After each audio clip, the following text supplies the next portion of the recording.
England ವಿರುದ್ಧ playing 11 ಬದಲಾಯಿಸ್ತಾರಾ Rohit? T20 ವಿಶ್ವಕಪ್ನ super 8ರ ಸುತ್ತಿನ ಪಂದ್ಯಗಳು ಮುಗಿದಿದ್ದು, ಇದೀಗ ಸೆಮಿಫೈನಲ್ ಪಂದ್ಯಗಳು ಜೂನ್ 27ರಂದು ನಡೆಯಲಿದೆ.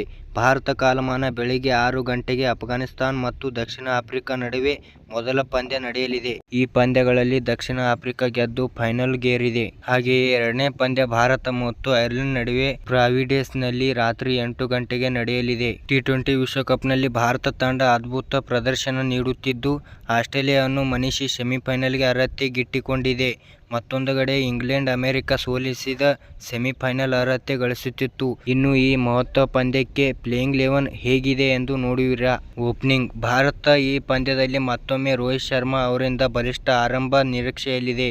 ಆಸ್ಟ್ರೇಲಿಯಾ ವಿರುದ್ಧ ಅಬ್ಬರಿಸಿದ ರೋಹಿತ್ 92 ರನ್ಗಳ ಸ್ಫೋಟಕ ಇನ್ನಿಂಗ್ಸ್ ಆಡಿದರೂ, ಮುಂಬರುವ ಪಂದ್ಯಗಳಲ್ಲಿ ಅವರಿಂದ ಅಂತಹ ಪ್ರದರ್ಶನ ನಿರೀಕ್ಷಿಸಲಾಗಿದೆ. ಆದರೆ ವಿರಾಟ್ ಕೊಹ್ಲಿ ಅವರ ಫಾರ್ಮ್ ಇದುವರೆಗೂ ಕಳವಳಕಾರಿಯಾಗಿದೆ. ಪ್ರಸಕ್ತ ಟೂರ್ನಿಯಲ್ಲಿ ಇದುವರೆಗೂ ಕೊಹ್ಲಿ 66 ರನ್ಗಳಷ್ಟೇ ಹೊಡೆದಿದ್ದಾರೆ. ಆದಾಗ್ಯೂ ಈ ಆರಂಭಿಕ ಜೋಡಿಯಲ್ಲಿ ಬದಲಾವಣೆ ಆಗುವ ಸಾಧ್ಯತೆಗಳಿಲ್ಲ.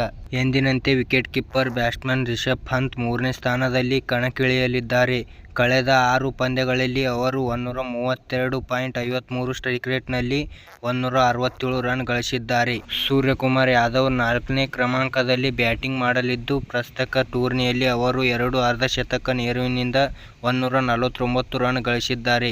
ಶಿವಮ್ ದುಬೆ 5ನೇ ಕ್ರಮಾಂಕದಲ್ಲಿ ಕಣಕ್ಕಿಳಿಯಲಿದ್ದು, ಸಂಜು ಸ್ಯಾಮ್ಸನ್ಗೆ ಅವಕಾಶ ಸಿಗುವ ಸಾಧ್ಯತೆಗಳಿಲ್ಲ. ಉಪನಾಯಕ ಹಾರ್ದಿಕ್ ಪಾಂಡ್ಯ ಎಂದಿನಂತೆ ಗೇಮ್ ಫಿನಿಶರ್ ರೂಪದಲ್ಲಿ ಕಾಣಿಸಿಕೊಳ್ಳಲಿದ್ದಾರೆ. ಸ್ಪಿನ್ ವಿಭಾಗದಲ್ಲಿ ರವೀಂದ್ರ ಜಡೇಜಾ, ಅಕ್ಷರ್ ಪಟೇಲ್ ಮತ್ತು ಕುಲ್ದೀಪ್ ಯಾದವ್ ಇರುವುದು ಖಚಿತ. ಈ ಮೂವರು ಸ್ಪಿನ್ನರ್ಗಳು ತಮ್ಮ ಮ್ಯಾಜಿಕ್ ಸ್ಪಿನ್ ಬೌಲಿಂಗ್ನಿಂದ ವೆಸ್ಟ್ ಇಂಡೀಸ್ ಪಿಚ್ಗಳ ಮೇಲೆ ವಿಶೇಷ ಪ್ರಭಾವ ಬೀರಿದ್ದಾರೆ.